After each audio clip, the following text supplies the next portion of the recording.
यो टमाटर हामीले 3 हप्ता भयो राखेको। 3 हप्तामा यत्रो भइसक्यो। लगभग पातहरु आइसके।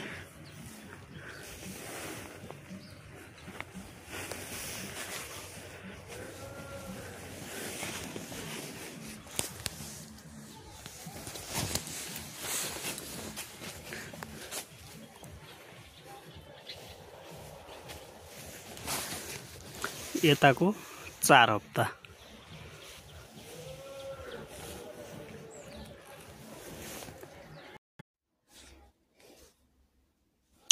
आज हामी विशेष गरेर बुढीनन्दा कृषि फर्मबाट टमाटरको बिउ कसरी राख्ने र बिउ कसरी उमार्ने भन्ने कुरामा हामीले स्टेप बाइ स्टेप देखाउन चाहिरहेका छौं।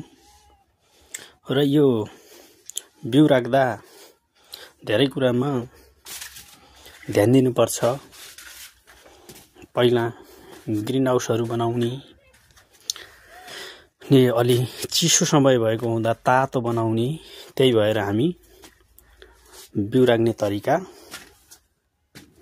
सिकाउन गइरहेका छौं। सबै किसानहरुलाई सहयोग पुग्छ यो हेर्दै स्टेप बाइ स्टेप बनाउन सक्नुहुन्छ। विशेष गरेर बिउ छनौट गर्दा गोलबेडाको विभिन्न जातहरु छन्। लामो, छोटो, डिटरमिन्ड र नन डिटरमिन्ड भन्ने जात। यो दुईटै एउटा लामो अवधिको रोप्ने हो भनेपछि अहिले बजारमा रहेका सिर्जना सम्झना सरिताहरु छन्। छोटो रोचीहरु, त्यस्तै सिजिन्टा कम्पनीको अलराउन्डरहरु, होचो जात क्षणिक अवधिको लागि लगभग फागुनमा रोपेपछि अषाढमा हार्भेस्टिङ हुन्छ। त्यसैले हामीले स्टेप बाइ स्टेप सिकाउन गइरहेका छौं। लास्टसम्म भिडियो हेरिदिनु होला, शेयर लाइक गरिदिनु होला, बुढीनन्दा कृषि फर्मलाई सब्स्क्राइब गरिदिनु होला। हामी यस्तै पुरै सिजन भरि टमाटर टिपुन्जेलसम्म भिडियो अपलोड गरिरहने छौं।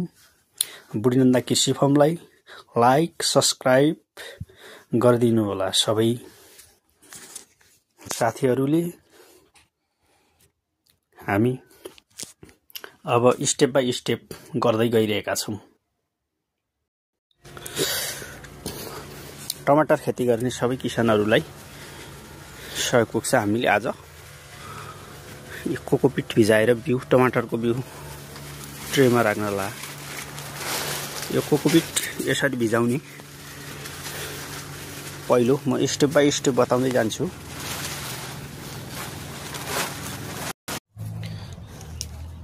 अब हामीले कोकोपिट भिजाएर मजाले मसिनो बनाइसक्यौं। यसपछि अब गडौली मल हाल्ने थोरै।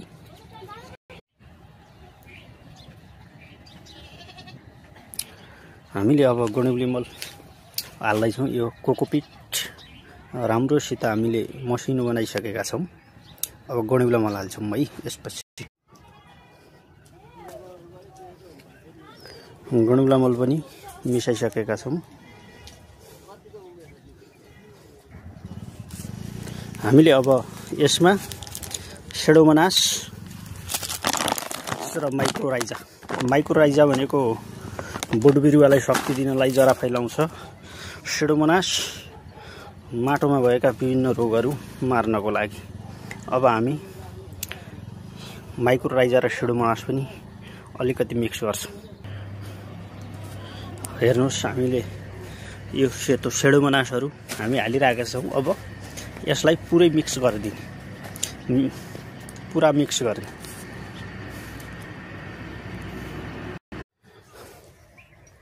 अब हामीले सबै कोकोपिट, गडौला मल, माइक्रोराइजा सुडोमोनास सबै मिक्स गरिसक्यौं।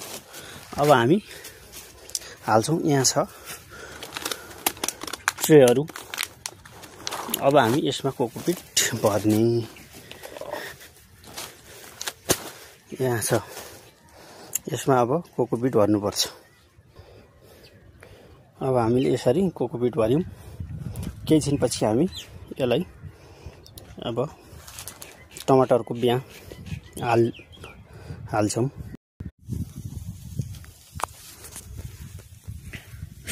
यसरी बिउ हाल्ने। बिउ हालिसकेपछि अब हाल्ने।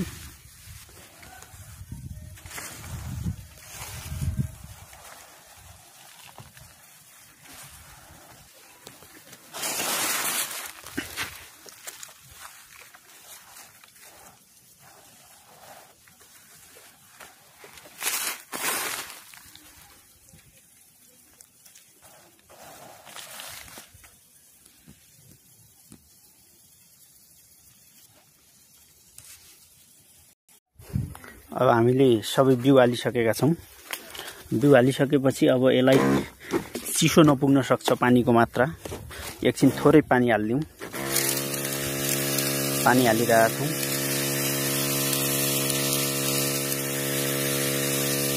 यसरी पानी हालिसकेपछि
यसरी पानी हाल्ने, मजाले भिजाउने।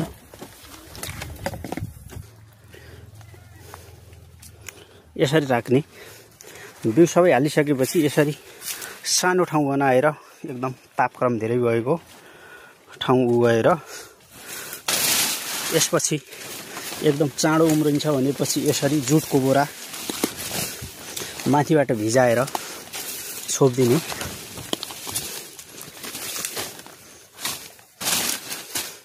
अब यो अनि जुटको बोरा हालिसकेपछि हामीले कालो प्लास्टिकले छोपिदिने पुरै।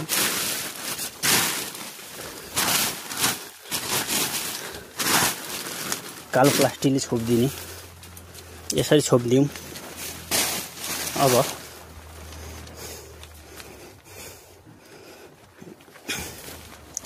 यसपछि यो छोपेर यहाँ यो प्लास्टिक लाएर बन्द गरिदिने। यो नर्मतया अहिले जाडो 6 दिनदेखि 6 दिनमा हामी उम्रिसक्छ।